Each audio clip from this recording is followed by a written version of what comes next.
So I'm just about now to introduce Richard to you. I'm sure he doesn't need much introduction to the room. And I know you're all excited to hear what he's got to say about Humza, the man, the myth, and the Muslim. Thank you, Richard.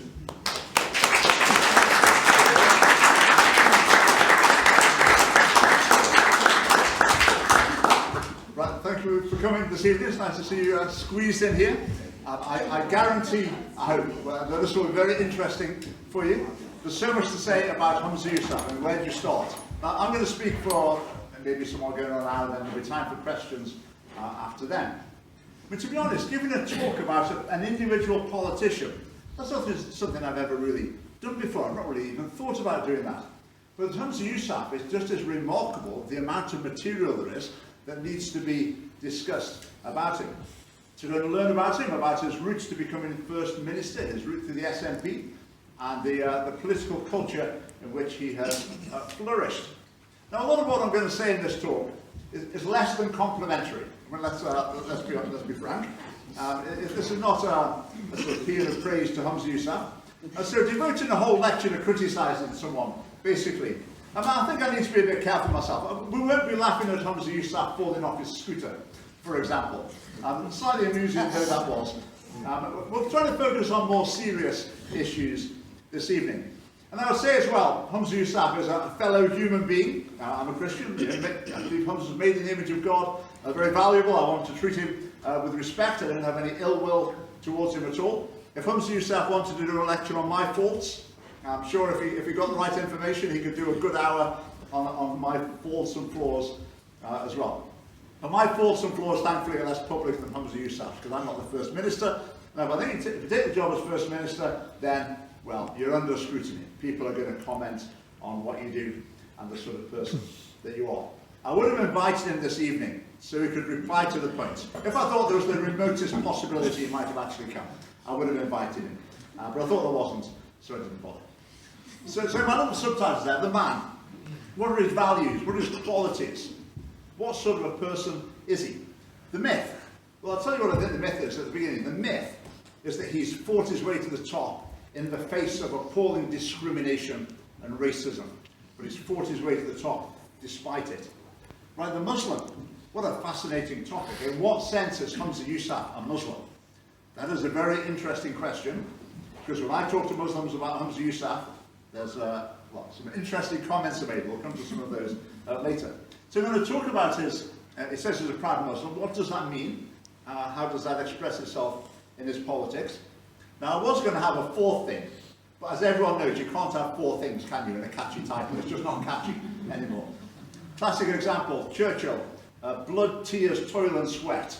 Useless, got four things, so we always cut it down to blood, sweat and tears, don't we? So if I'd have added number 4, you would have forgotten it in any case. But number 4 would have been, or could have been, mannequin. Mannequin. Now, a mannequin, as you know, is like, well, the technical word is dummy. I'm not really into that. But it's a dummy that, like, clothes are hung on to display. So I sometimes feel with Humza Yousaf, as with many of the NSPs, they've taken on a job, they're wearing the clothes, they're taught to act the part, but underneath it, there's not really anything there. It's just the outward show, the outward performance that they're managing to do. Right, so, Humza Yousaf, let's start at the beginning. Well, what about his political awakening? Now, Humza Yousaf was at school in 2001, and when the 9/11 attacks took place, he was 16, and he said some of his friends at school asked him questions like, why do Muslims hate America? Now, I think in that context, that's maybe not a perfectly formed question, but maybe, you know, seems sensible. Humza might be able to help him with that. So that a few people asked him, why do Muslims hate America? Now, I don't know what Humza said in reply. He wasn't complaining about the question particularly, but I think it's interesting that Humza says that was his political awakening. That was the thing at the heart of his interest in politics. So nothing to do with domestic politics, nothing to do with poverty or anything to do with Scotland, nothing to do with Scottish independence. It was to do with foreign affairs, something that related to Muslims. That was the thing that got him interested in politics. And I would argue that maybe things haven't changed a huge amount since then. I mean, not long after that, he got a job in an O2 call centre, and in the absence of the SNP, he might still be there, working in the O2 call centre.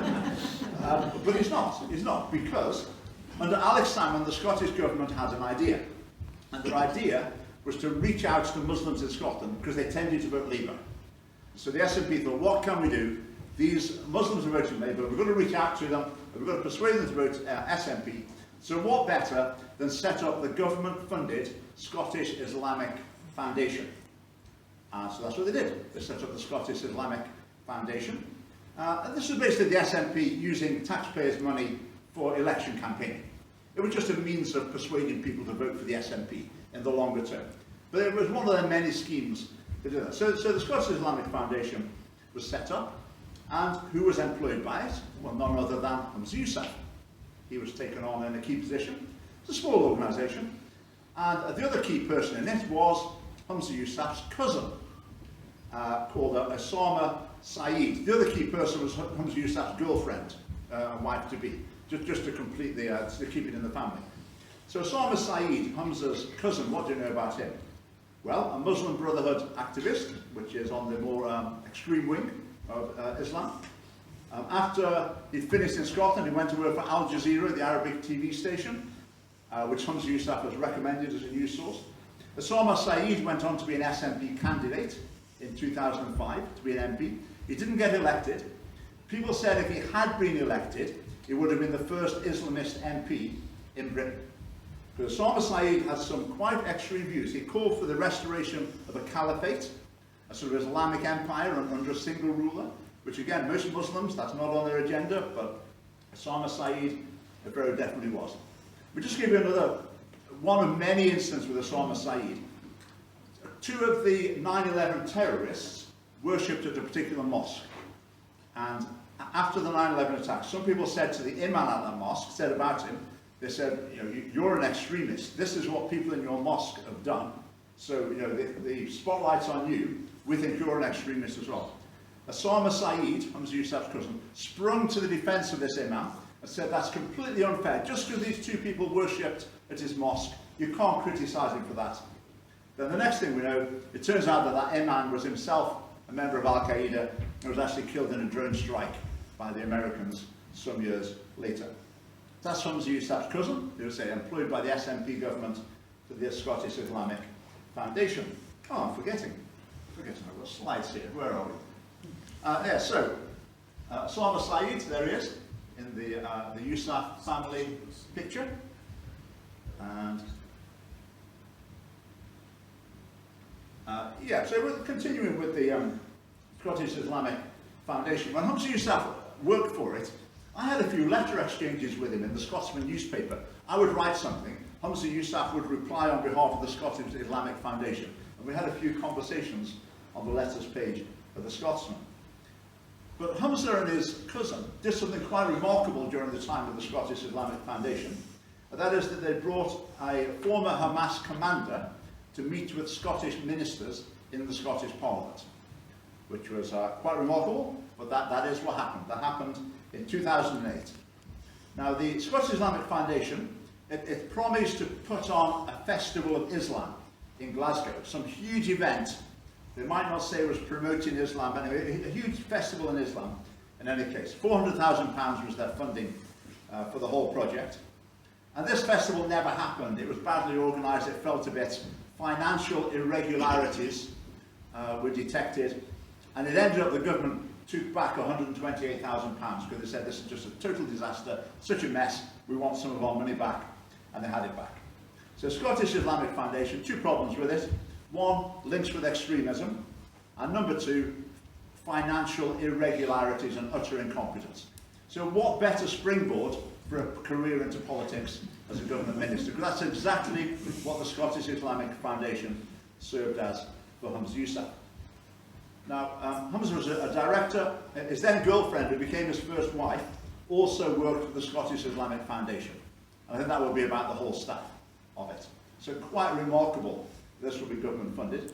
Now, Humza Yousaf's girlfriend, she was the, National Secretary of SNP Students.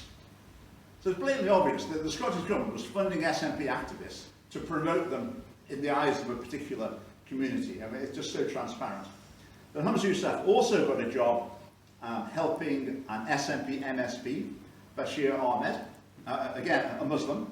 So I would imagine that Humza Yousaf felt a particular affinity there. Right, so we're still before Humza Yousaf became an MSP. What else did he do? He was a volunteer for a charity.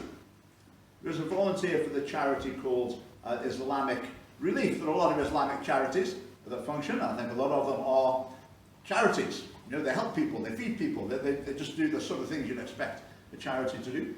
Islamic Relief, slightly different. They've had allegations of anti-Semitism against them on many occasions. I'll just read a little report about this charity that Humza Yousaf was a volunteer for, was quite heavily involved in. Long been accused of funding terror, both Israel and the United Arab Emirates have designated Islamic Relief as a terror financing organisation. In 2005, Russian authorities accused Islamic Relief of supporting terrorism in Chechnya. In 2012, the Swiss banking giant UBS closed down Islamic Relief's accounts and blocked donations coming from its customers to the charity, reportedly over terror financing fears. 4 years later, HSBC did the same. In the Gaza Strip, Islamic Relief funds organisations closely linked to the terrorist organisation Hamas. Another key partner for Islamic Relief branches in Gaza is the Gaza Zakat Committee, which works closely with the Hamas government. It's managed by a prominent Hamas preacher. Islamic Relief also maintains financial links with several terrorism-linked groups in the Middle East, including the Charitable Society for Social Welfare, founded by Al-Qaeda terrorist and Bin Laden loyalist Abdul Majid al-Zindani. Now, just very recently, the UK Charities Commission has insisted on Islamic Relief to take certain actions to clean up its act. So Humza Yousaf was involved in this charity. Can you be involved in a charity like that and not realise that some aspects of it are a little unsavoury? I find that quite hard to believe. But then guess what happens? Humza Yousaf stands for election for the SNP, gets elected, the SNP are the government. Guess what happens next? You can guess what happens next. The Scottish Government makes £400,000 donation to Islamic Relief. Now, if Humza Yousaf's got a talent, his talent is diverting funds in the direction of his pet causes. Now, I don't know what process that happened by. That might be some bizarre natural law that no one's discovered yet. But it certainly seems that he's got a remarkable ability to ensure that money heads in the direction of organisations and causes close to his own heart. When I say money, of course I'm talking taxpayers' money. I'm talking our money.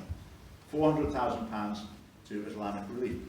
Now again, looking back before Humza Yousaf was elected, because he said some things before he was elected that are quite different than the things he says now. So, which is the true Humza Yousaf? Well, how about this? So this was a tweet in 2012. So he was actually an MSP at this point. In my opinion, the best defence is progressive political Islam. Right, what's progressive political Islam? I mean, I think, what does progressive mean? Progressive is a set of very socially liberal values that are totally at odds with teachings of Islam, I suggest.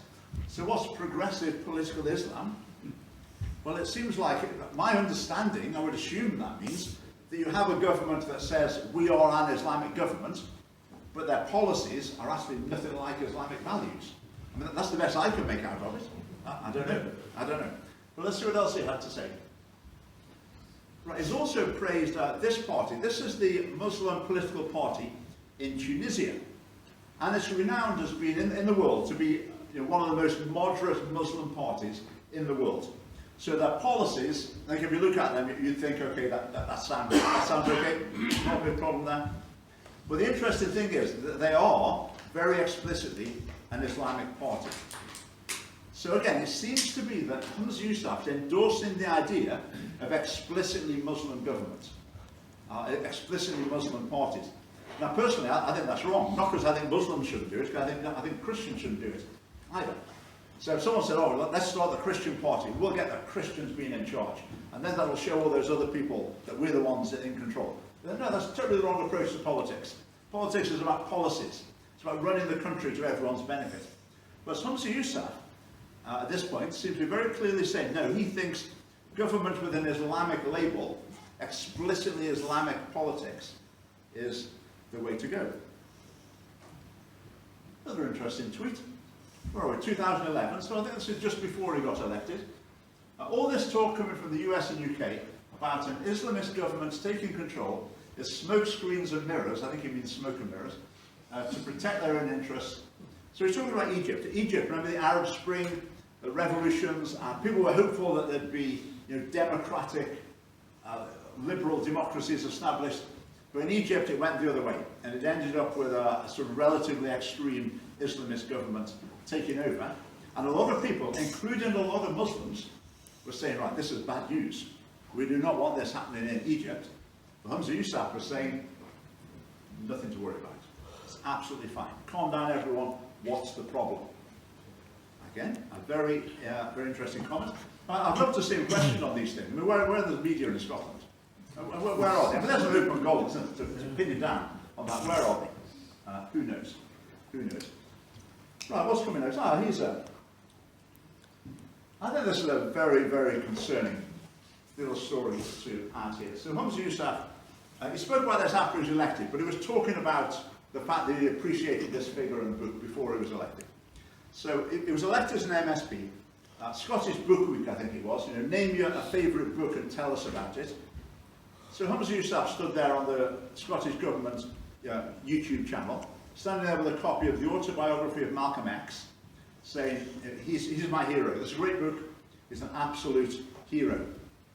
Now, I don't know how much you know about Malcolm X, but he was a race identity hate preacher.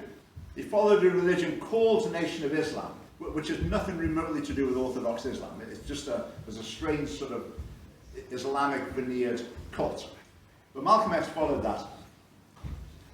So Humza Yousaf said, Malcolm X, he said he was a bit hot-headed in his earlier years, like I was. But then he came to his senses and calmed down a bit later on. Right, so what did Malcolm X say in his more hot-headed years? Well, he said, who has the world's lowest morals, if not whites? A devil race, a bleached-out white race of people. Pale-skinned, cold, blue-eyed devils, savages nude and shameless, hairy like animals. The original black race realized that their sudden troubles stemmed from this devil white race. Our enemy is the white man. That's Humza Yousaf's hero speaking. Now Humza Yousaf said, now Malcolm X, he was a bit hot-headed. So that's been a bit hot-headed. But then Humza Yousaf said, he backed off from that. He became a bit less extreme in his later years. It was actually in his later weeks. I mean, Malcolm X preached this sort of race hatred for years, and that's how he made his mark. But then in his literally last few weeks, he backed off from it. He moved more towards Orthodox Islam. He went to Mecca. He met some white people at Mecca. And he eventually sort of begrudgingly said, maybe these white people are people as well. He said things like, becoming a Muslim helps draw the badness out of white people so they can sort of not be so bad after all. But that was just the last few weeks of his life. Now Humza Yousaf looks at this man as some sort of hero, some sort of role model for him. How can that possibly be? Again, where is an interviewer? I mean, imagine if Humza was here, like handcuffed to the wall, because he'd try and walk out as soon as the questions start. I mean, what would he have to say about this? I mean, imagine if it was discovered. I mean, if I gave a speech and said, right, this was my favourite author, and I read some things from, I don't know, who could I name? Who's probably even think of someone suitable. But that's sort of obvious. Hitler. Yeah, Hitler would be a good bet. Yeah, Hitler, this Mein Kampf story. I mean, Hitler didn't quite change his mind in the last few weeks of his life. But I just find that extremely concerning that that's someone that Humza Yousaf points out as a hero. And I think that points to what we see, is that Humza Yousaf has got a race war mentality. He's got a race war mentality. There's a battle on, and the battle is basically sort of against the white people. Now, it doesn't get expressed in this language anymore. It gets expressed in the language of critical race theory. But that's a very interesting insight into Humza Yousaf's psyche. Right, let's move on. Now, just looking at Humza Yousaf's background, we can try and understand him. Humza Yousaf's family, I think his father in particular, got an accountancy business, and it was reported in the press just in the last couple of days, actually, that this sign was, that they placed this poster on the outside of their accountancy business. Now, as far as the Israel-Gaza conflict is concerned, as far as I'm concerned, there's a spectrum of acceptable opinions. And that spectrum is quite wide, I would say. But what this sign's showing is the whole of Israel with a Palestinian flag over it. In other words, Israel obliterated, Palestinians taken. I mean, Hamas state that their mission is to eliminate Israel, eliminate the state, wipe it off the face of the earth. So this is Humza Yousaf's family going along with that view. Now, as far as I'm concerned, that's outside the range of acceptable opinions on that conflict. And people can have very different views from their parents, can't they? But I think it helps us to build up the picture of the influences that have been important to Humza Yousaf. So Humza Yousaf joined the SNP. Now, why did he join the SNP? We all know the real reason, don't we? It's like that, what was that quote? When someone asked Paul Daniels' wife why she married millionaire Paul Daniels. So why did Humza Yousaf join the SNP that had effectively been paying him and grooming him for this job for years, building up to this point? But obviously, he was on the conveyor belt to become an MSP, a pretty highly paid job. So obviously, that's the reason why he went with the SNP. But he actually gave a reason for why he supports Scottish independence. So what would it be? Would it be that Scotland's history is unique? Would it be that we could spend the oil money better? Would it be that we've got different values in Scotland? Would it be any of the sort of arguments you hear from Scottish nationalists now? No, it wasn't. He said anti-war activist Rose Gentle, speaking out against the Iraq War, convinced him that independence will be the only way for Scotland to avoid going to war. So Humza Yousaf said the reason he became a Scottish nationalist is so that Scotland wasn't involved in UK wars. What was special about the Iraq War? Well, there's a few things special about it. But again, one feature that could be picked out of it is it's a war against a Muslim majority country. And it seems to be that the pattern emerges and continues to emerge that when it's a conflict involving a Muslim majority country, then that goes very, very high up in Humza Yousaf's priorities. If it's a conflict between two Muslim majority countries, not too interested in that, but if it's a conflict between a Muslim majority country and a different country, then Humza Yousaf is very interested indeed. So he stood as an SNP candidate. They gave him a plum seat, so he got elected in 2011. I mean, compare that to my experience in politics. What a total difference. So the government came along and said, right, we'll pay you to promote your values. And when we paid you to promote your values and you made a total hash of it, we'll then let you stand in a really easy seat and you're an MSP. Right, I mean, how easy could it be? Now, around this time, remember Tasmina Ahmed Sheikh? She's now in the Alba party. Her story is similar. The SNP government set her up with the Scottish Asian Women's Network. Same idea. Spend a load of money on it, make her prominent among that community, and then the next thing you know, she stands as an SNP candidate and gets elected. I mean, absolutely cynical, using taxpayers' funds for basically election campaigning. Now there's Humza taking his oath, which he took in English and Urdu. Now seeing him dressed like that, I've thought about that. It's quite an interesting question. I would say, if Humza Yousaf was going to the SNP ball, and he wanted to go in some sort of traditional costume, I would say, great. That would brighten the ball up, and that'd be interesting. Great, go for it. When you've been sworn in as an MSP, I'm not sure that's really appropriate. I promise you now, I mean, I'm from England. I promise you now, when I'm sworn in as an MSP, I will not be wearing a Morris dancer costume with a top sash. Why would I do it? Why would you want to do that? Then what that's showing is, it's like saying, this is my identity, and also it sort of looks like he's saying, this is who I'm here to represent. And then the next question is, my loyalty, where is my loyalty? And I think it's given a very unfortunate message. I mean, if I was standing for election and got elected anywhere in the world, I would wear, same as everyone was wearing anywhere else in the world. I might put a kilt on and say for some other special events, but I think that's, it's not the right look, I don't think, for someone who's been elected to serve the whole community within the Scottish government. Anyway, so we got elected. Needless to say, he was in top jobs straight away, important jobs, and before you know it, he was a minister by 2012, a year after he was elected. And then came along the Same-Sex Marriage Act.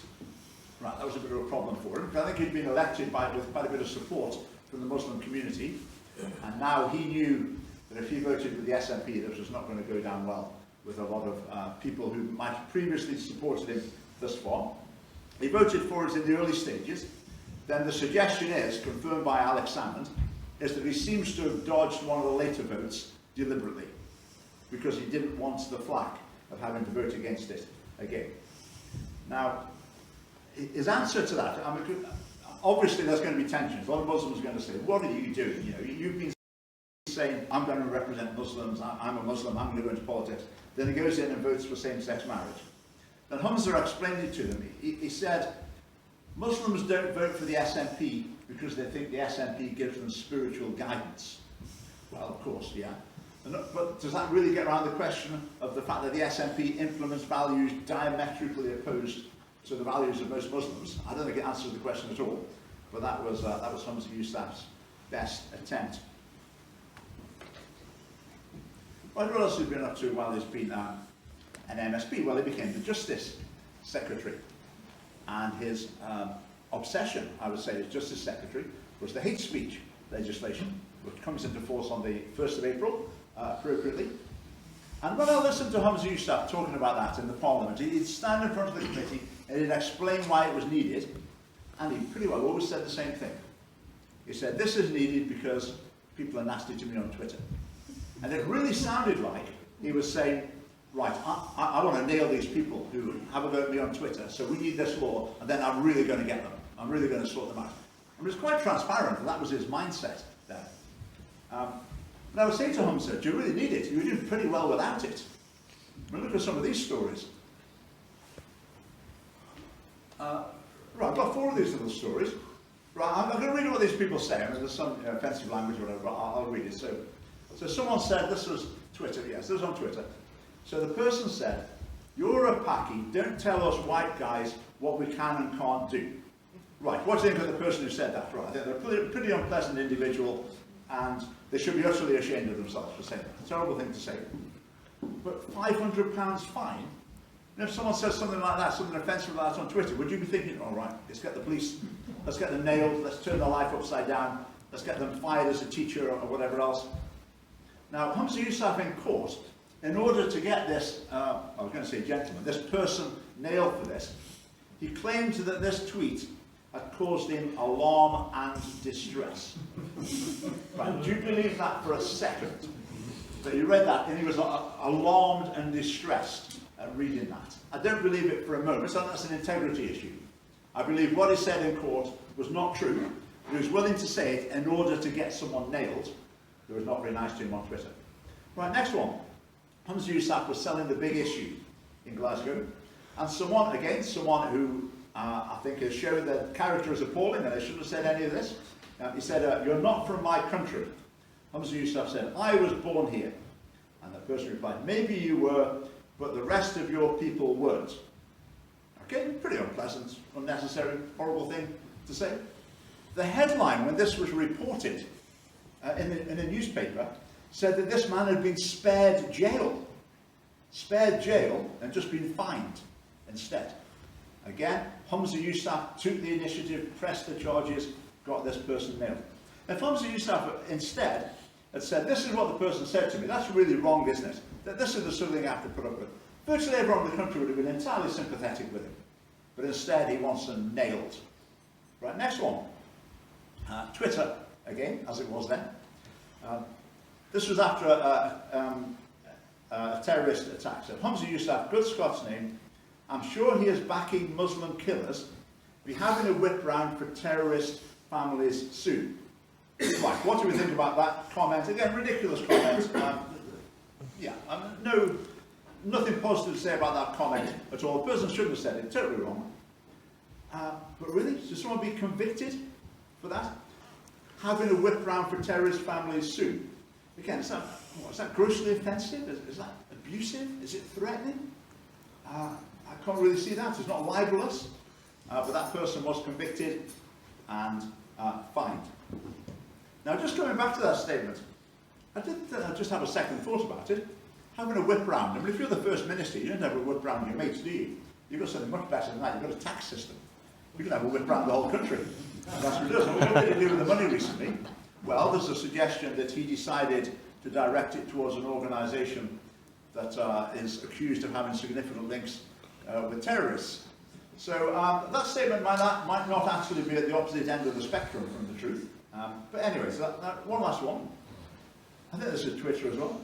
We don't need people like you in Scotland, you racist piece of that. Okay? Now the person got fined for that. Is that threatening? No? Is it abusive? Well, it's insulting. Scottish government ministers, they're forever saying, you've got no place. This sort of view's got no place in modern Scotland. People like this have got no place in modern Scotland. That's what he's saying. We don't need people like you in Scotland. It's just the same sort of language the government uses. Then he accuses him of being, Humza Yousaf of being racist. Now, I would say there's some justification for that. I mean, anyone who says the hero is Malcolm X, I don't think they've got much of a leg to stand on, and they say, no, me, racism, no, nothing to do with me. But again, that person was prosecuted. Threatening or abusive, further along, grossly offensive, whatever. Now, again, I always say with this, the hate mail the Scottish Family Party gets is on a totally different league from those things. Totally different league. And yet, the time group taking things to the police is always now, we can't quite follow that one up. So someone who's already done that, that's the person who introduced the hate speech legislation. So you can see his motivation. He thinks people who are rude or offensive to him on Twitter should be fined or imprisoned or whatever. And you can see in the hate speech legislation that for race, nationality and colour, you only need to be insulting, not necessarily abusive or threatening, just insulting is enough on Humza Yousaf's pet topics. So the threshold is lower in those areas. Now to summarise it, Nicola Sturgeon, what was Nicola Sturgeon's hobby horse? I would say LGBT.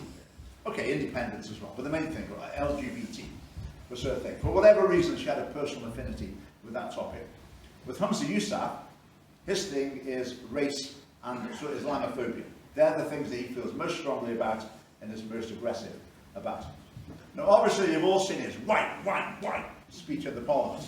I mean, one of my few claims to fame is I think I actually found that first and got it circulating around the internet, and then it went everywhere. So I think that showed his attitude, just the way he said that. There are lots of other things wrong with his argument, but just the way he said that, I thought was quite disturbing. I was thinking, to be SNP leader, if you had to do an interview, I would say there's 3 words you need to spit out with absolute venom. If you can do it, you can be SNP leader. So for Humza Yousaf, one of them is white, another one is Westminster, and the other one is men. And he can do the lot. He's got them all. He's ideal for the job. Right, another story here about, again, I would say Humza Yousaf's sort of obsession, aggressive obsession with like racism, discrimination, etc. So Humza Yousaf lives near to Dundee, so they applied to a local nursery to get their daughter in, and the nursery said they have no places. Humza Yousaf then, for some reason, thought someone else applied, and suddenly they did have a place. So Humza Yousaf thought, maybe this is racism. He jumped to that conclusion. So what did he do? He went to the Daily Record and got the Daily Record to set up a sting operation where they made fake applications to this nursery to see if they're only taking people with that non-foreign sounding names. That's what they did. Which is pretty aggressive, isn't it? Didn't go and speak to them, didn't go and have a chat, didn't think maybe it's a mistake, no, maybe someone dropped out and a place became available. No, straight on the trigger. And so that would have destroyed the nursery. That would destroy the lives of the owners of that nursery, who were also non-white, apparently. But Humza Yousaf didn't have a second thought about that. Forget them, doesn't matter what happens to their lives, he wants to nail people who he thinks are discriminating. So he complained to the Care Commission, and the Care Commission looked into it. The Care Commission basically said, okay, the nursery's processes are a bit muddly, so I can see how this happened, but it wasn't discrimination. So Humza Yousaf and his wife took the nursery to court. Now, if you're taken to court by someone with plenty of money, yeah, that's a big problem. That's a big problem, because the financial risks are very significant, massive stress on this nursery. Can you imagine that life? But then in the end, Humza Yousaf and his wife just dropped the case and moved on from it, having caused who knows what stress for that family as they tried to get on with the business of running a nursery. The one thing I'd say after that is, if I was running a nursery, would I want Humza Yousaf's daughter in it? No, I wouldn't. It's nothing to do with her being a Muslim. It's nothing to do with a race or anything. It's because I would worry that she's got parents who are just ready on the trigger and they're going to be in complaining about something. You know, whatever doesn't quite work out, it's quite likely Humza Yousaf's going to be knocking on the door or writing in the paper or speaking to a lawyer about racism in the nursery. So I think as they apply to my nursery, I'll be thinking, oh no, please no. I'm scared. I'm scared to have that child in the nursery. Again, just an illustration of his mindset, isn't it? Quite ruthless. Now, when Humza Yousaf was elected First Minister, he moved into Bute House and he published a series of photographs with his family around in Bute House. Again, I didn't think that was a good idea. I didn't think it was a good idea. Because that's the official residence of the First Minister. And I'm not sure it's appropriate to publish pictures that are basically saying, you know, look at my family, we've taken over it. But that's the way it seemed. I mean, maybe you have an official photograph sitting behind your desk, maybe. And they had the praying there as well. Now, if Kate Forbes had won, and Kate Forbes had gone straight in and had like a Bible study and published a picture of everyone with their Bibles open, sitting around in a Free Church of Scotland Bible study in Bute House, I think people would have said, whoa, what are you trying to say here? I don't like this. But I do the same with that. I believe the message that sends, the Humza Yousaf is sending there, is, look, the Muslims have taken over in Bute House. Okay, I believe it's just inevitable, that's what people are going to think. So at the very least, I think that was unwise to do that. It was unwise. Then again, when it came to signing the document to become First Minister, he wore his sort of Pakistani style outfit. Again, you're becoming First Minister of Scotland. Why would you want to do that? You can wear that outfit to anything else you like, but on that particular moment, that's not the time to be showing your allegiance. Like if you went in with like a Rangers scarf on, or like a Rangers badge, I would say, you idiot, what are you doing? You've been First Minister of Scotland. Why would you want to do something that shows I'm different? I'm a member of this particular community. Why would you want to do that? It's totally counterproductive. But Humza Yousaf thinks that's the most natural thing in the world. And I think it's because it reflects what's going on in his mind. He's thinking, I'm being First Minister of Scotland, but alongside that, part of my mission is I'm also representing other causes and other agenda as well. And he wants to make that clear. And it is clear. It is clear. So I think throughout Humza Yousaf's career, he's had the golden ticket. Basically, he's had the golden ticket. He complains of racism, but the red carpet's been laid out to him, and his career has just been a conveyor belt for him. Now, if someone were to say, that's really unfair, how could you make such a suggestion that he's like benefited from positive... Can we turn that down a bit then? The kettle. You know, how could I make such a suggestion? But that's what Humza Yousaf suggests. That's what he says should happen. Humza Yousaf believes that there should be positive discrimination to accelerate the careers and promotions of people of minority ethnic background. That's what he believes. So when I say I believe that's what happened with him, within the SNP that says they think that's what should happen, that should hardly be a controversial allegation. So it's very likely that Humza Yousaf has not been the best person for the job at lots of stages through his career. And I believe becoming First Minister, we've had the first woman First Minister. Now to the SNP, in their mindset, that's just an amazing thing, a woman. It doesn't matter how much you've read a woman, that's fantastic. But what's the next thing that could be just as exciting? You could have someone minority ethnic. That's their mindset. My mindset is I really don't care. I do not care what sex or religion or ethnic background the First Minister is. Let's just vote for who's next. But the SNP doesn't think like that. They would be thinking, oh, this would be a breakthrough, a fantastic breakthrough if we could have Humza Yousaf, and I think that was a big pot. Now to say that, Humza Yousaf tells stories of experiencing racism. Do I believe him? Absolutely. I'm sure Humza Yousaf has come across some pretty nasty pieces of work which have said, well, we've seen some on Twitter. So I'm sure he's experienced that. I'm not saying that that's not true, but I think the overall path of his life has been a story of privilege rather than discrimination against him.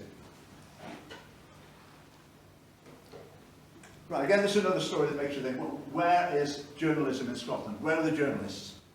Humza Yousaf comes an MSP, and Humza Yousaf's mum is a director, or was a director for a couple of years, of this little charity in Glasgow, a charity that works with Muslim women and children. And they operate from, this building is quite a modest building there, an extended house in Glasgow.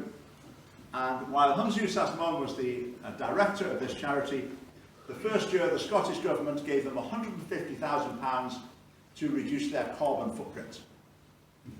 I can't say it, £150,000. Now, just to clarify, there's not a coal-fired power station in the back garden.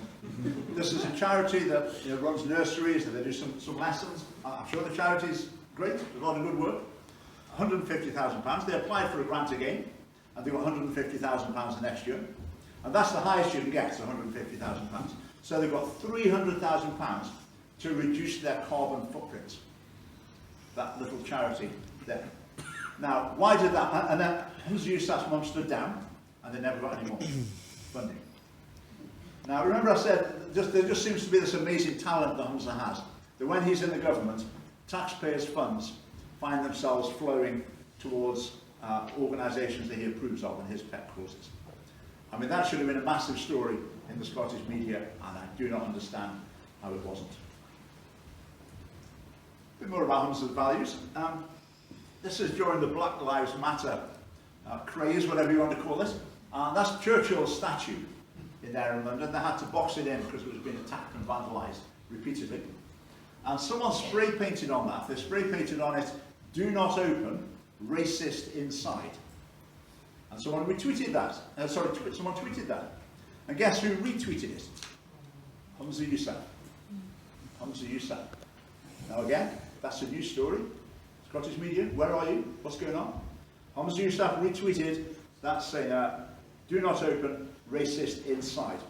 In other words, when it comes to the great British hero, defeated fascism and racism in Europe, national hero of the highest order, you get some contemporary so-called anti-racist agitators having a go at it. Humza Yousaf immediately is on the side of the extreme sort of anti-British, anti-Churchill sort of wing of the debate, which again I think is very, gives a lot of insight into his values and priorities. Right, let's move on. Yeah, so this is more recent now. So we had the situation where Humza Yousaf's second wife's family were stranded in Gaza, and Humza Yousaf decided to make a donation to help the people in Gaza, which would potentially be a reasonable thing to do. The government officials recommended he make a donation to UNICEF, a relatively non-political organisation, a pretty clean record. But Humza Yousaf said, no, I don't want to give this money to UNICEF, I want to give it to UNRWA, which is a relief agency with a very checkered record. It's been accused of close links with Hamas. I know that's quite difficult if you're working in Gaza not to have links with Hamas, but there have been a lot of allegations against this. For example, funding was stopped not too long ago by United States, Germany, Canada, Italy, United Kingdom, Netherlands, Switzerland, Austria, France. So those countries said, UNRWA, no, this organisation is not reliable, terrorism links, we're not giving it any money. But Humza Yousaf went out of his way to choose to give our money to UNRWA rather than UNICEF. Why did he do it? In the discussions, which we can see, Freedom of Information request, there's no discussion about UNICEF will do a better job, UNICEF a better place to do this, anything like that. Nothing like that. Humza Yousaf just said, that's what we want to do. So he met with representatives from UNRWA, gave them £250,000 of our money, and then the next day his family were transported out of Gaza. They previously hadn't been allowed to leave, makes a huge donation, and then they are allowed to leave. Now it's obviously a valid question to ask them. But if you put yourself in Humza Yousaf's shoes, and elements of your family are stuck there, and you're in a position where you've got the power to try and influence to get them home, obviously you're going to want to do that, aren't you? Now if you're First Minister of Scotland, you shouldn't do that. You shouldn't do that. The tools of the government are not for you to use for individual purposes, but the temptation would be very significant. I say they were released the very next day. So I think it's a very, very legitimate question to ask. And the question was asked. So people said, Humza, can you tell us a bit more about this? Because this looks a bit suspicious. And how did he reply? Needless to say, he said it was an Islamophobic, racist attack on his family. What total rubbish. Nothing to do with Islam, nothing to do with his race. It's not an attack on his family, it's an attack on, well, a question asked about him. So yet another case where taxpayers' resources, by one means or another mysterious means, find their way where Humza Yousaf wants them to go. I think the conflict in Palestine has been very revealing. I think it seemed an absolute top priority for Humza Yousaf. Initially, he condemned the Hamas attacks, to his credit, but well, we'd be in trouble if he didn't do that, would he? So he condemned the attacks. But since then, it's been like wall-to-wall anti-Israel. So I would say some quite extreme rhetoric. I would say sometimes he just seems to be passing on the Hamas narrative. But again, this fits in there. Foreign policy is top of his agenda, particularly where it involves Muslim-majority countries or areas. That's the pattern, and we're seeing it borne out again here. That's Humza in Butte House welcoming Hussam Zumlot, the Palestinian representative, who refused to condemn the October the 7th terrorist attacks. He was on several media channels. They say, will you condemn it? No, he won't. And there he is in Butte House meeting our very own First Minister. Just before Christmas, there's Humza meeting Turkish President Erdogan. Breaking rules, he's not supposed to meet foreign heads of state without UK government officials there. So he went out of his way to break the rules and to meet this foreign head of state. But again, foreign head of state of where? From a Muslim majority country. Muslim majority country. That seems to be where his interesting priorities are. And this is the one from just last week, just another insight. There was the incident with Diane Abbott. A Tory donor made some racist comment about her. It was being discussed in the House of Commons, and the Speaker didn't allow Diane Abbott to speak. But he was just following convention. She didn't have any right to speak in that debate. So Humza Yousaf weighs in and calls this, well, just says the House of Commons is therefore riddled with institutional racism. I mean, quick on the trigger or what? He's just ready to pounce with anything like that. Now, but this is the interesting side. I mean, this is an article from a Muslim website called 5 Pillars. Humza Yousaf has trashed Islamic teachings on his way to Scotland's top job. It's pretty hard-hitting, isn't it? Now, Niall and I, in the by-election campaign, we met a few Muslims and had a chat about Humza Yousaf. Now, do you want to tell us a snippet or two? It was quite an eye-opener. All right, so I've never been in a mosque before, actually. It was the first time I ever set foot in a mosque. So there was 2 mosques in the constituency. We went in. We didn't know what sort of reaction we were going to get. It was just sublime, the sort of response we were getting.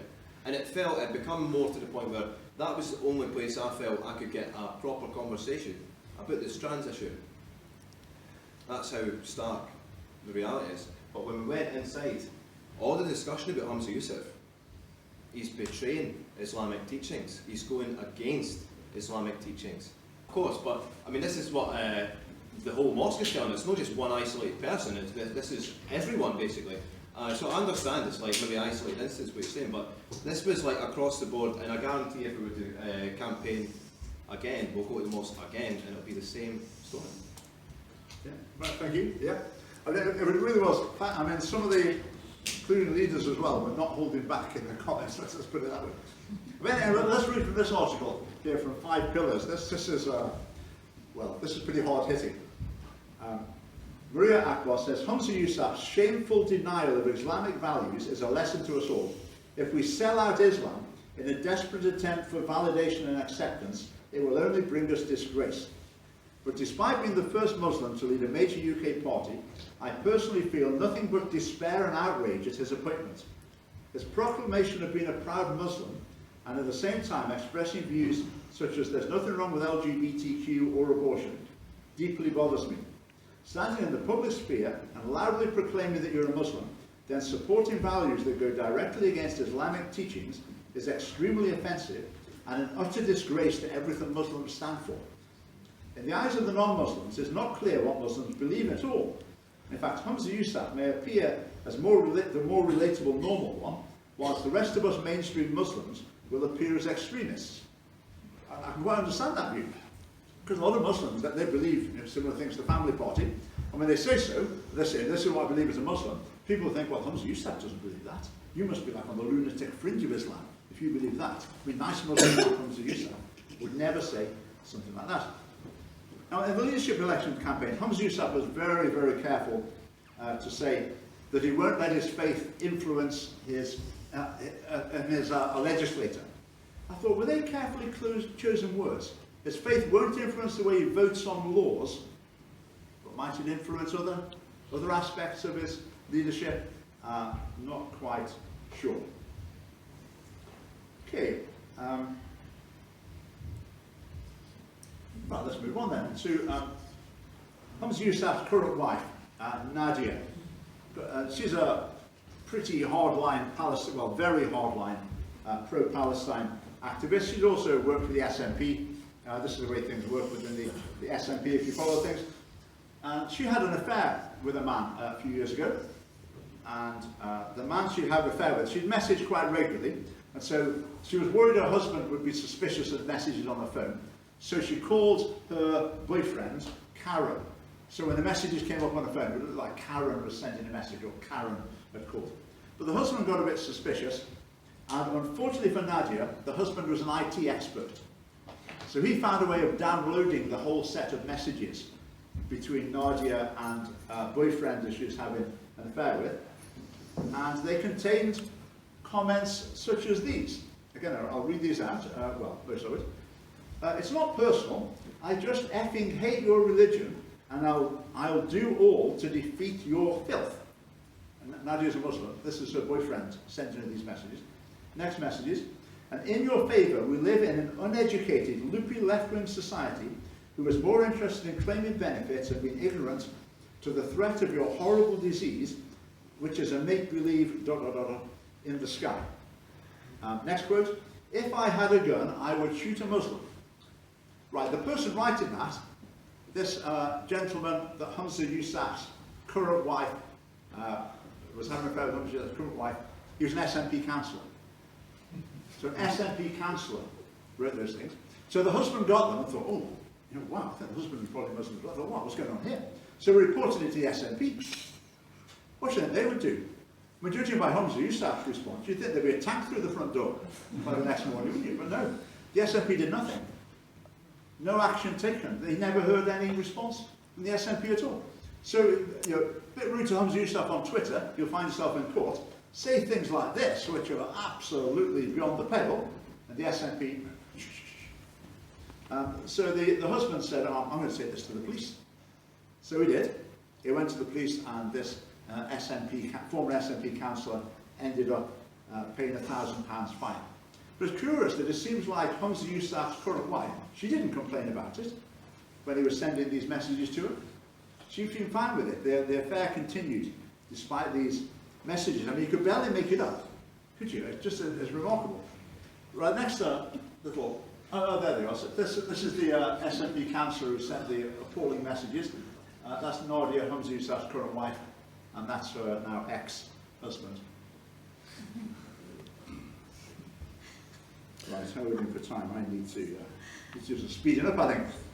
Right, so this is the story that broke not too long ago, and it was reported in the Daily Express that there had been a steamy affair between an SNP, MSP, and an MP during lockdown. And the husband of the woman, who was the MP, the husband of the woman who was the MP, he was so, destroyed the marriage, he was so upset by it, he was going to go to the press and spill the beans, and this was during lockdown, very scandalous, etc. And he almost did, but he didn't quite. So this report in the Daily Express, it tells you as much as I've told you, then it says we can't reveal the names of the people because of, for legal reasons. We can't say who it is. Right, what the Daily Express also did at this time is they published a series of articles about Humza Yousaf and Anam Quasar, which you see there. And it was obvious what the Daily Express was doing. They're trying to do article after article, linking these two people together. Now, I'm just telling you what the Daily Express did. You can draw your own conclusions from it. So there's legal reasons. I mean, you can imagine the SNP machine would be in overdrive for this, wouldn't it? Trying to keep this out of the press. But the suggestion made by a lot of people say the Daily Express kept publishing articles linking Anam with Humza Yousaf. They are working together. He was the health minister then. So they made a video together thanking the NHS. They're quite close to each other. And that's a picture of her when she was appearing in a government video that she made with Humza Yousaf.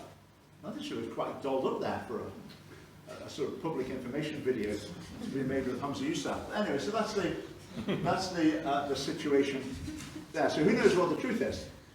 But with that, if the truth did match up to the rumour, that would be entirely in accord with the SNP. Because it is unbelievable the goings on within the SNP. It's like a wife swapping club. It's just absolutely remarkable. Yes, so the man says, the husband says he's not going to name the names because he's scared of the repercussions. But I'm scared that someone's scared of the repercussions.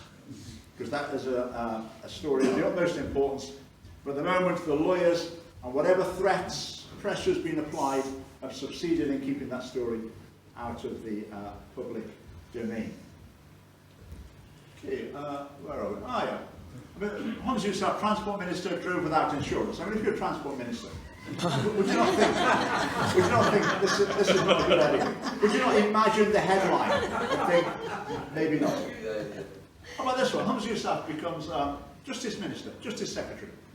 Now, you remember a few years ago, I think Nigel Farage came to, someone threw a milkshake over him in the street. Yeah. And it happened to a few other politicians. And I think there was a Brexit Party rally in Edinburgh. And Police Scotland said to the local McDonald's, don't sell milkshakes. So the local McDonald's put a sign up and said, they're very sorry, we're not selling milkshakes. I don't know why they bothered, because McDonald's milkshake machines never work in any case. But that's what it is. So they put that up. Now Burger King, being sort of edgy and trendy and whatever, they said, dear people of Scotland, we're selling milkshakes all weekend, have fun. In other words, come and get your milkshake here, and then you can use them in an assault. It's an assault. You got someone in the street and throw a drink over them. That's an assault. So Burger King is saying, come and buy your milkshake and go and have a good time assaulting a politician.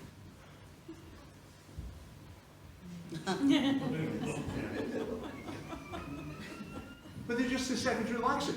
Where's the Scottish media? Where's this question in Parliament about that? What does that say about his judgment? It says he hasn't got any. He hasn't got any whatsoever. Utterly, utterly clueless. Right, another aspect. Humza Yousaf called himself the continuity candidate. He is. I mean, Nicola Sturgeon as a female supremacist. She just thinks just women are better than men in every possible regard. To solve the world's problems, we just need to get women running everything. And make men be like women. That's the answer to all the problems. Humza Yousaf's taken on the same sort of line. I'll need to speed up a bit. Let's go through some of this. Men cannot be bystanders when it is our actions that are causing such pain, misery and suffering. So men, it's us. It's our fault. So all this harassment, stalking, abuse, violence, rape or murder, it's our fault, collectively. Now obviously if someone says, oh, terrorism, that's Muslims' fault, people will say, whoa, whoa, whoa, that's not fair. That's not all Muslims do that. You can't say that. But when it comes to what men do, then obviously you can blame all men for that. So Humza says, it's not good enough to say not all men and wash your hands of the problem. So we say, like, men are rapists. Well, it's not all men. That's not good enough, says Humza. You're just making excuses. You're responsible. It's your fault as much as anyone. And so what sort of message of that is to young men coming up? So his message to young men is, please don't be a harasser, a stalker, an abuser, a violent rapist or a murderer. So young men, that's what you're heading for, so you make sure you don't do that. That's a really positive life vision, isn't it? I don't think. So I think that's another aspect of Humza Yousaf's values that's less than helpful. Now I talked about him being a mannequin, which I explained earlier on. So I think when it comes to doing the job, he acts the part. He's learned to use the jargon, to speak in the way that a First Minister speaks. And he is reasonably good at that. He can be quite fluent when he's speaking, seems like he's understanding what's going on. But when it comes to ideas, original thought, promoting principles, standing up for his own values, setting out a vision that's distinctive, what is there? Nothing. Absolutely nothing whatsoever. I've sometimes seen his fringe show that he does. I mean, there's hardly anyone there. And I know why. Because have you ever heard Humza Yousaf say anything interesting? No, he's like an orthodox talking machine. He knows the SNP lines, he's been programmed by his advisors, and he can deliver them. Right, we're almost there. In the leadership election campaign, some LGBT group contacted him and said, will you be coming to our Pride March this summer? And Humza Yousaf replied and said, yes, can I bring my children? I mean, how right on can you be there? He wants to get his children at the Pride March. Now, as far as I'm aware, by the way, he didn't do it. I don't remember ever seeing any pictures of Humza Yousaf at the Pride March. And in the campaign, so they said to him, is gay sex a sin? And he said, I believe that people's marriage, if they're gay, and if they're married, that their marriage is no more inferior or worth less than my marriage as a heterosexual individual. So no, I don't subscribe to that view. Again, totally contradicting traditional Islamic teaching. Now, Kate Forbes was asked the same question, and she gave the same answer, basically. So she completely denied traditional Christian teaching. Now, I believe in Kate Forbes' case, she actually does believe that gay sex is a sin, and what she said wasn't true. I believe in Humza Yousaf's case, he doesn't know what he believes, doesn't really have any values, so we'll just say whatever's going to increase the probability of him getting elected. Decriminalisation of drugs is one of his things, and his brother-in-law recently was in court for drug dealing charges. So when Humza Yousaf's vision, then obviously that would be family members assisted again. I mean, the last one before I conclude was the classic, unbelievable gaffe when he went to visit some Ukrainian refugees in Scotland, and it was a gathering of ladies, and he went into them and he said, where are all the men? I mean, that's staggering, isn't it? I mean, I think that's beyond just a bad moment. That really makes you wonder what is going on in someone's thinking. Quite remarkable. So, to conclude, I'll wrap up very quickly. Humza Yousaf, he's had the golden ticket throughout his career. He's been on a conveyor belt to the top, and while he's been on the conveyor belt to the top that we can probably only dream of, he spent his time complaining about being the victim of discrimination. He doesn't believe traditional Islamic teaching. I don't think he actually believes it, but he denies it. I think he doesn't really believe it. He doesn't really care about that at all. He's obsessed with foreign affairs, especially where there's a Muslim majority group involved. That goes straight to the top of his agenda.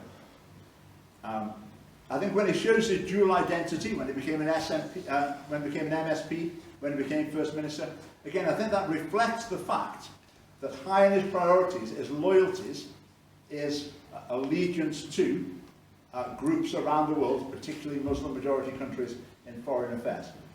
He's obsessed with race. He's obsessed with racism, and is very aggressive towards people that he even suspects he might be able to nail for racism. He swallowed critical race theory whole, which fits in, because it's like an extension of Malcolm X's views, really, so he swallowed that whole.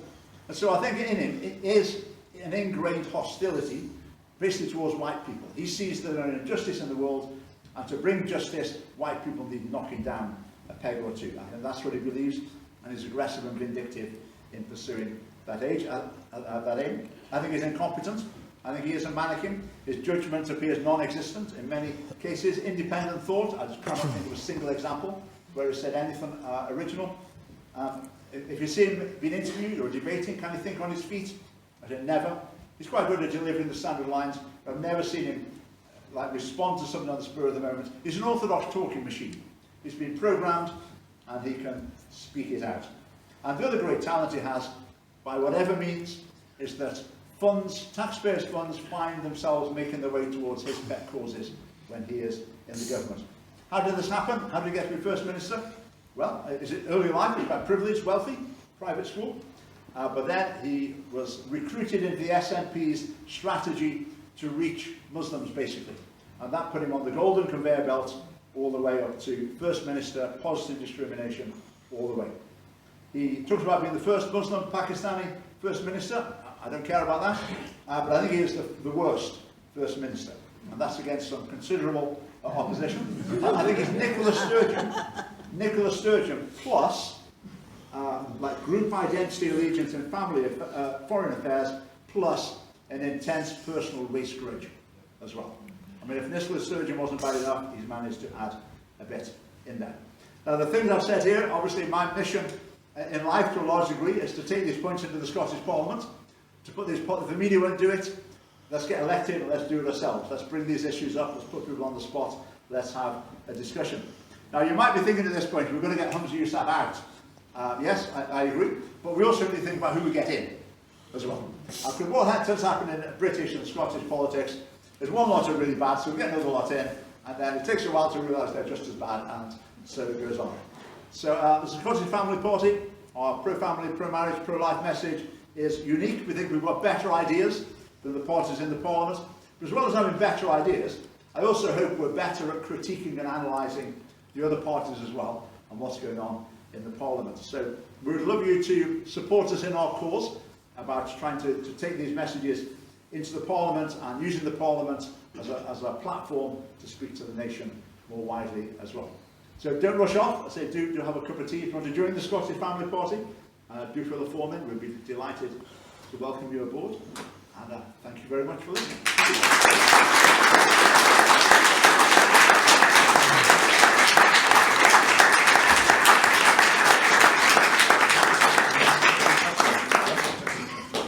So Richard's agreed it'll take sort of questions or so for about 20 minutes.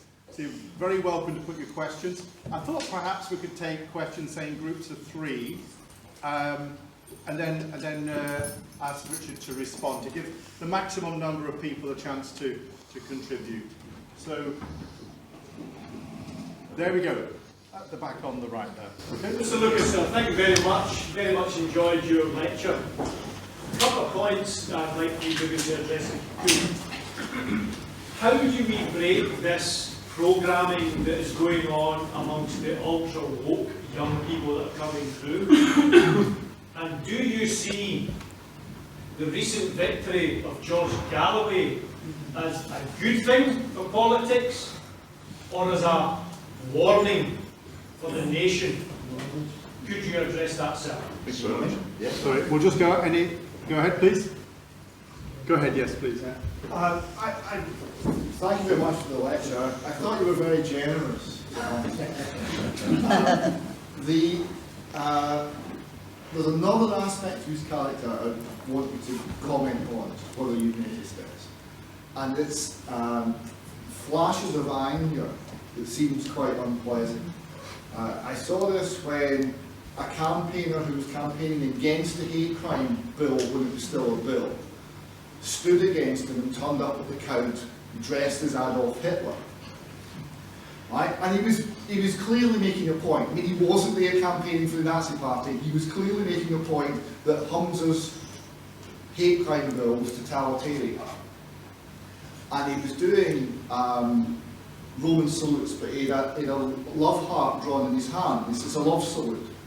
And eventually got to confront Humza, and Humza was extremely aggressive. So here you've got this guy who's got no power and is going to get a few votes, and who is campaigning on an issue.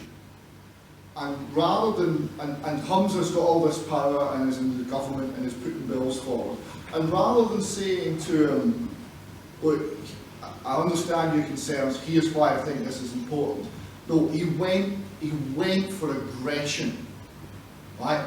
You want to be a bigot in your own home. Why do you want to be a bigot? Why do you want to be? It was very, very aggressive, and the body language was, I'm going to thump you. Okay, sorry, I'm sorry to interrupt you, but you made your point. Just one more question down here, and then we'll come to yourself, Ian. Yeah. I wanted to ask you, Richard, the Labour leader is Anna Sarwar. He could get in after the next election, so do you think, what type of Muslim do you think he would be? Would he just be someone like Humza Yousaf who wouldn't stand up for the Muslim values? Okay, thank you very much, Richard. So over to Richard, so you've got questions there about... Yeah, I'm delighted to answer those questions. They're very interesting questions. Okay, we'll come to you in a moment. I mean, young people, this is how they've been programmed. Well, it's not as though they've been programmed, they've all been programmed. The Scottish Government has turned the education system into a Green Party manifesto. The Green Party manifesto is the curriculum in school. So the SNP have tried to turn schools into indoctrination camps, but they've overshot. And they're not producing SNP supporters, they're producing Green Party supporters. So the Green Party support is going up and up. But I always think the hope here is rebellion. I mean, where's Niall? Niall will tell you, anyone who stood in the street with the Scottish Family Party will tell you, you stand there with a board, a man can't become a woman, simple. So you see a group of teenage girls coming along, they're going to go, oh, horrified, horrified. See a few teenage boys coming along, stop and have a chat, they say, oh, you should hear the rubbish they tell us at school, oh, we're so fed up with it. So I think the spirit of rebellion in young people, in some cases they rebel against good things, and that's bad. In some cases they rebel against bad things, and that's good. So I think there is hope on that side as well. So that would be my brief answer to that. I mean, George Galloway, I think is extremely concerning, because what he's done is he's turned a UK by-election into something based on foreign policy interest, and he's appealed to the electorate on the basis of a foreign policy issue, on the basis of group identity, basically. So it's a bit like Humza Yousaf's mindset. So his appeal is, right, you're Muslims, Muslims are getting a hard time in Gaza, we fix it, so vote for us. I just think that approach is totally wrong. Now, if his approach had been, you know, a group of people are getting a hard time, so I'm appealing to the whole electorate here, we'll try and do something like this, then that wouldn't be so bad.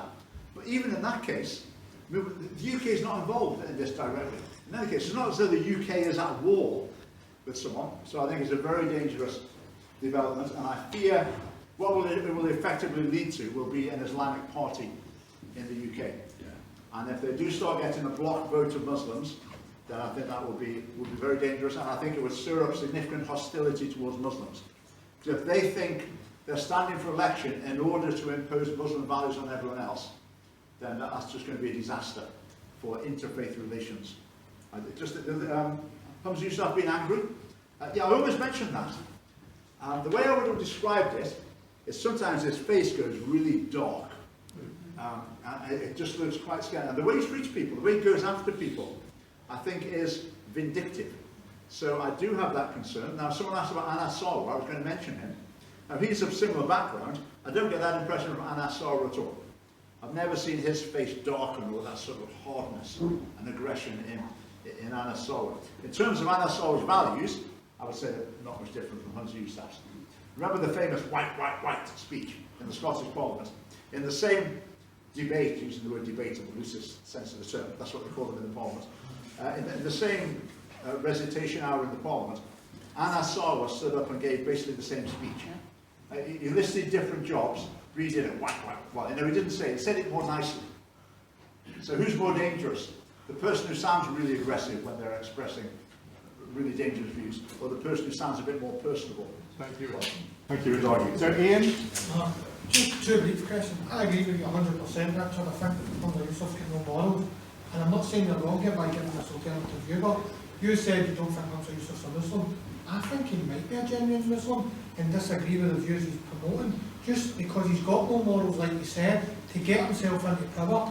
And then if he actually had some real power, like a Prime Minister or something, in Scotland did become independent, right, that he would actually bring in Sharia law and stuff like that and make homosexuality illegal and stuff. And the other question was, do you think that so much of this illegal immigration has got a big part to play with the conflict that we're seeing now, especially in Scotland with the Palestine issue and stuff? Thank you. Okay, did you want to come in with the... Oh, just the hate monster, that's what you're talking Just to mention the hate monster. Anyone at the back? I've got a question. Thank you for everything you do. I appreciate that, standing up for everybody. It's great to see, it's quite inspiring. I'm just unsure of the position as a lawful citizen with regards to paying tax, if it's getting funneled towards these potential terrorist organisations, and our duty as citizens, where we stand with that. I'm going to take one more question. Go ahead. Do you think that Mr. Yousaf has been red carpeted in to raise racial tensions in Scotland? Okay, right, thank you. Do I think he's a real Muslim? I would say it's not my job to decide who's Muslim or not. I mean, I know people say someone who says the Shahada, the Islamic declaration of faith. If they say that sincerely, then they're a Muslim. So is Humza Yousaf a real Muslim? I wouldn't really want to go into that, but I genuinely think he doesn't believe the values. I don't think it's a strategy where he's decided, I believe all these controversial things, but I'm going to keep my mouth shut just to get into power. That's the Kate Forbes strategy, but I don't think that's the Humza Yousaf strategy. The reason I think that's the Kate Forbes strategy is occasionally she slips up and she says what she really does think. And everyone jumps on her, and then she thinks, oh, right, I better not say that sort of thing here. Then she goes back into denying what she really thinks mode.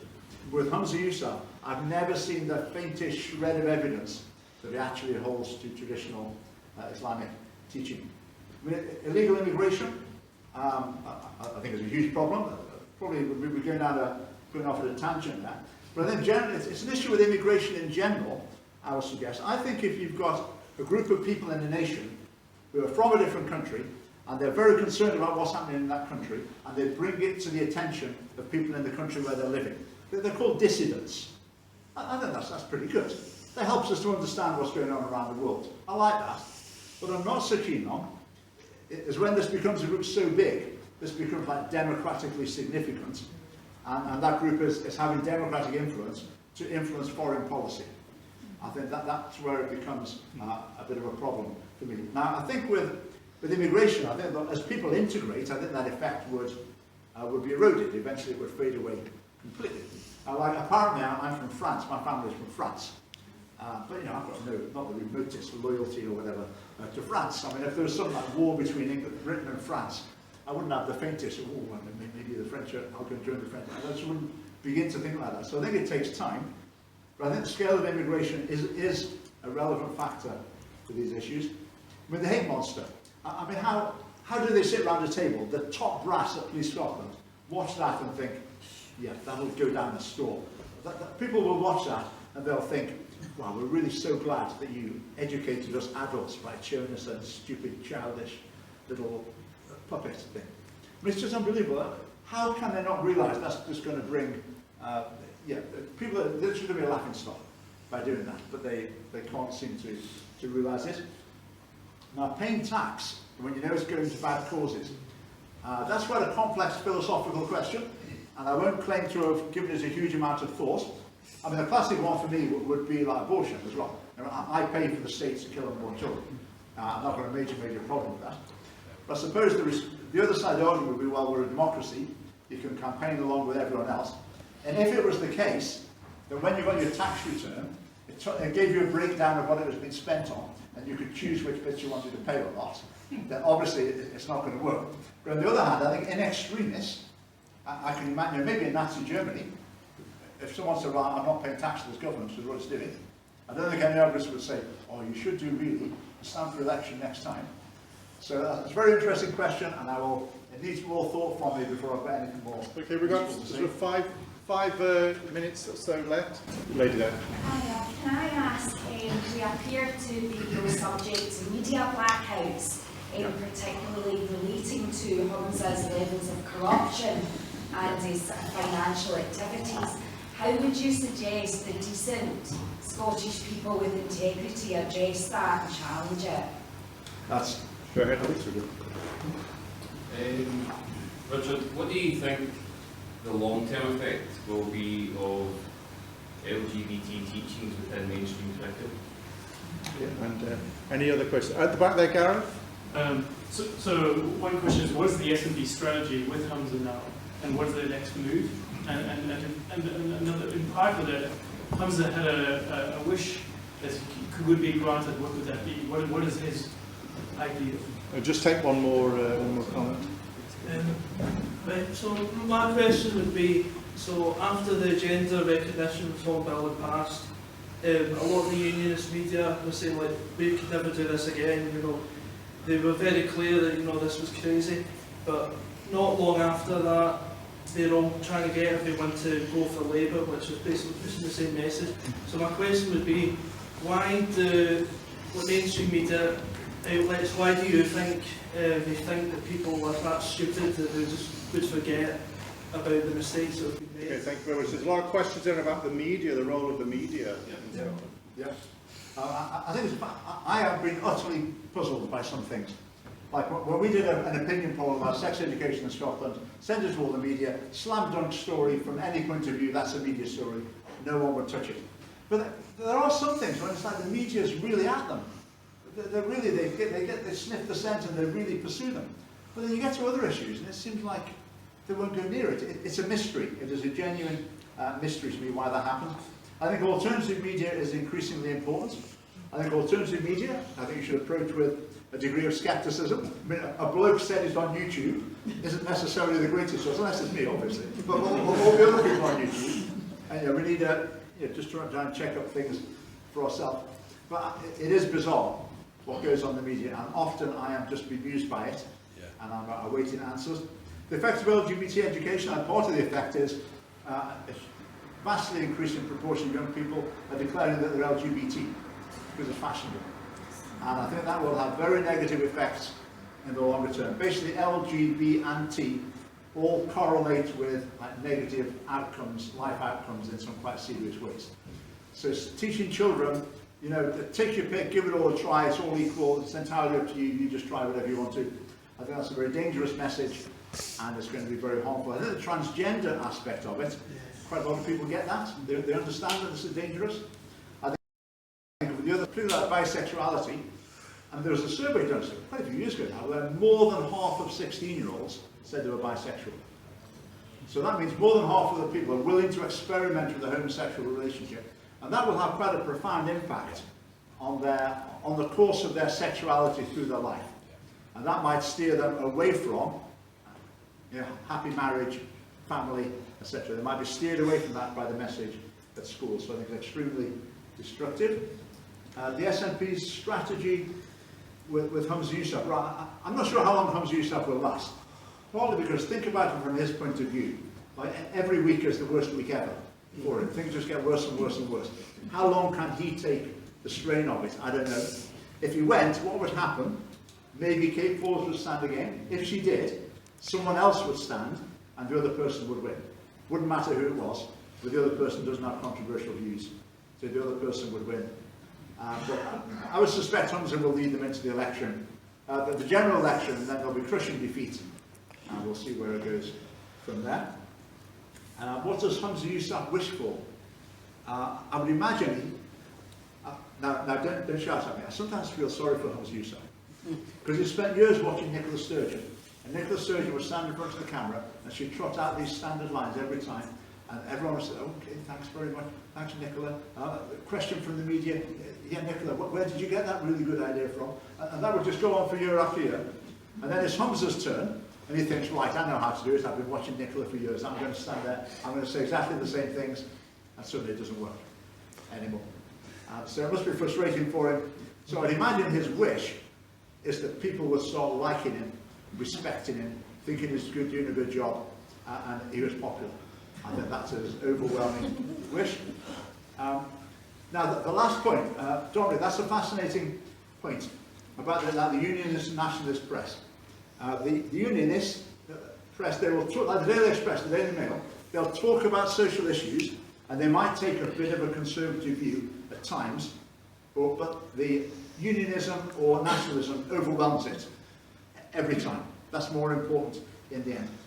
Classic case. In the Parliament last week, John Mason, who is a bit of a hero, apart from the fact that he's in the wrong party, is in the SNP, and he speaks out, and he actually interrupted Humza Yousaf in the Parliament. He was talking about these ridiculous buffer zones around abortion clinics. John Mason stood up. He said, basically, Humza, there's no harassment and intimidation going on, so this law is not necessary.